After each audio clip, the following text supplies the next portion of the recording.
Okay, well, we're back on this thing. I'm going to change the master cylinder again. I think this will be number 3 or 4.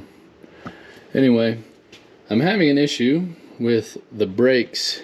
The rear brakes are just slamming on. They're not locking up, but like they slam really hard. And my brake pedal is sticking down. But it seems to only do it when the truck warms up. So I don't know, I've talked to people and everybody that I can talk to, and it just seems like we've got the plungers in here that run up in here. It's like we got sticky stuff that's just not letting it run smooth, to where you start braking and getting some force in here, and then the one for the rear brakes just slams and goes. So I don't know, because I don't know. The last one that was on here was aluminum, and you go to O'Reilly or wherever you buy these, and they're all the same part number from O'Reilly, AutoZone, everywhere. So it's like, you know, I get one. The first one I got was aluminum, and it would weep out of the casting, it would weep brake fluid. And then this one I got was cast iron, but now I'm having issues with this, that, and the other, and just over it. So we're going to change this and get it all ready, because I got a trip this weekend. Then I got a big long road trip with it down to kind of by Vegas. So I'm hoping to get this changed out to where if it'd just work, it'd be super nice to have a truck that'd work. But we'll get this changed out, then I'm going to tear this one apart and see down the inside of this bore if I can see anything that's wrong. I don't know. We'll go from there, I guess.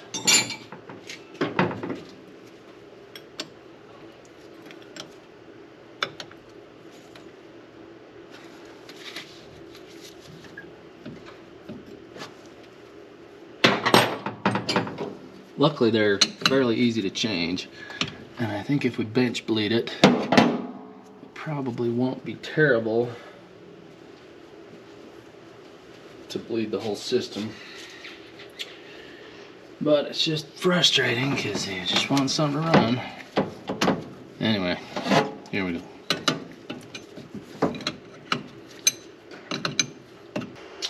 Okay, well, got it off there.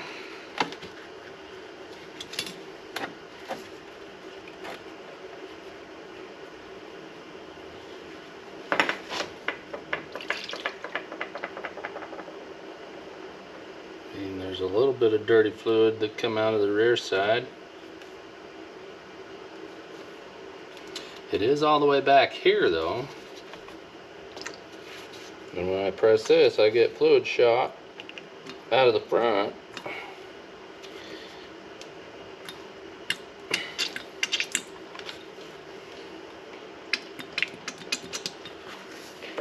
I don't know. I'm not a brakeologist, so it's hard to be like, yep, that's the problem.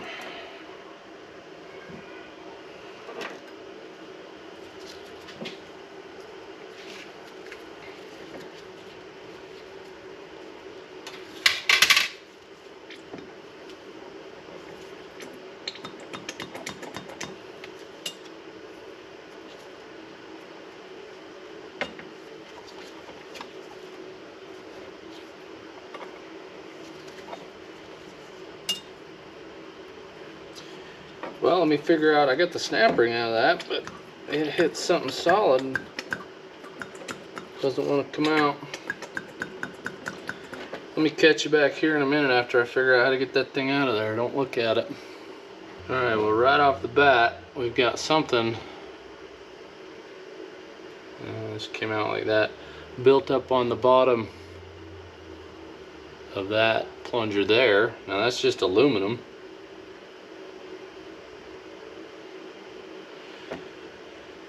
Let me grab a light and let's see if I can get some needle nose down in there to pull that one out.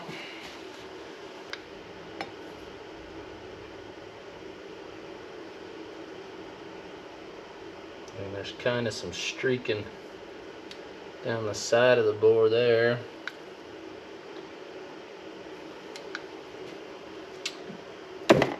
see if we can get this out of here.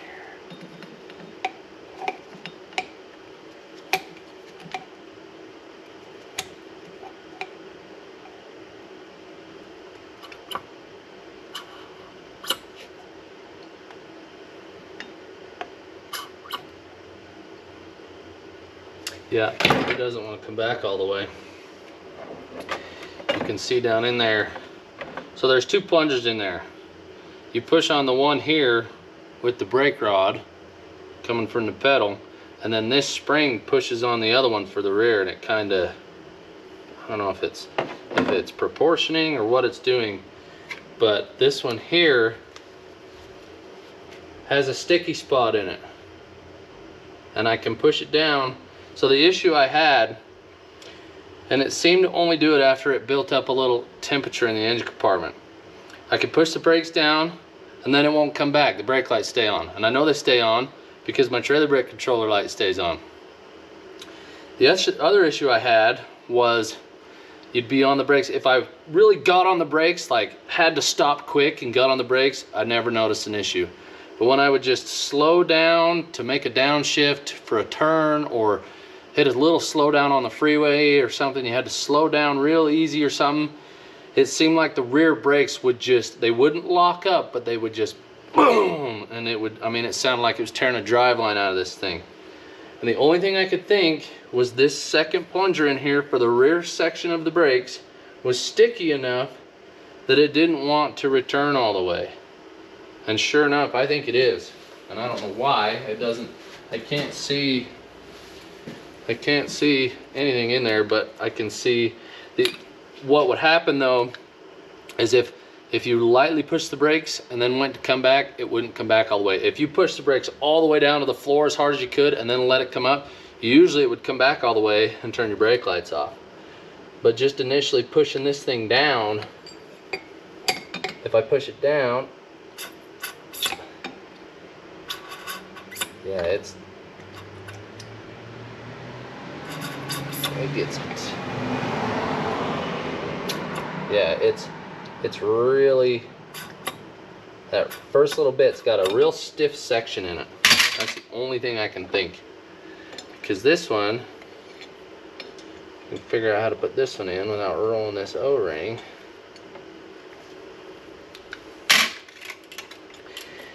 This one is pretty smooth.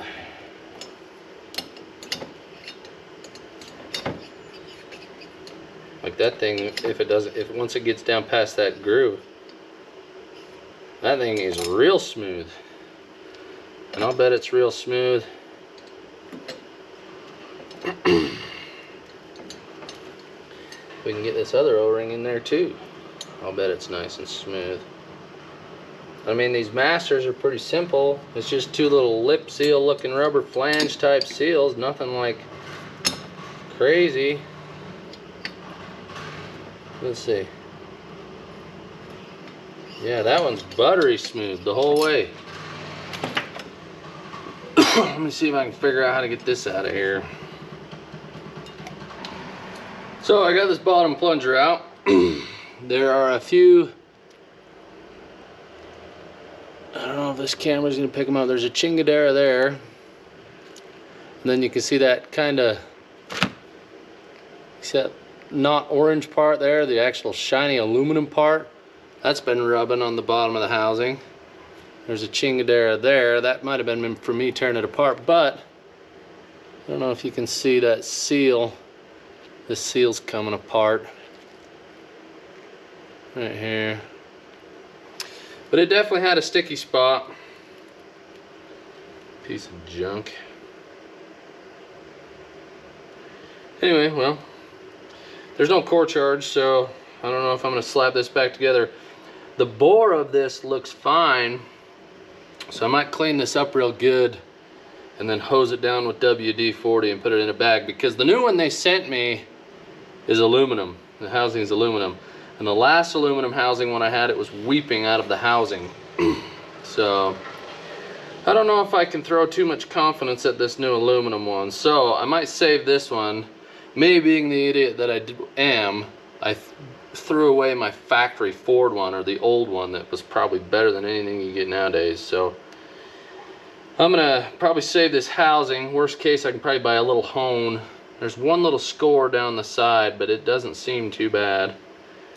Worst case, I could probably get a little hone and just hone that bore out real fast and call it a day. So let's get back over to the truck. Well, actually, I'll go get the master. We'll bench bleed that thing. We'll get it put on the truck. So, all right, I got the new master here. I've still got the plugs in it. I've filled it up, and I'm just gonna barely push this plunger. I mean, just barely push this plunger back and forth till all the air bubbles stop coming out of the ports. Down here, maybe.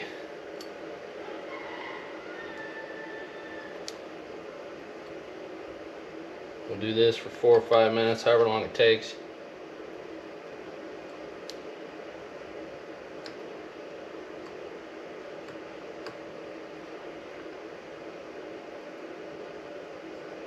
All right, well, the new one's in there. I'm gonna top the fluid off. Pedal feels pretty good, but probably when my neighbor buddy gets home, see if he can come over and help me pump this thing, crack a few bleeders. See if we can get some air to come out of it, but I think that's done for now. Not making any promises on the new master cylinder. Like I said, this is like the 4th one I've been through.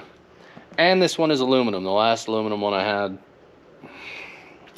I don't know. Like I said, I'm gonna keep that other one and we'll see. I might do some research, see if somebody makes one that's like super duty, heavy duty, I don't know. They're all freaking garbage though. So we'll see if that fixes it and for how long. So if you enjoyed this, give it a thumbs up, subscribe, all that crap. We'll see you in the next one.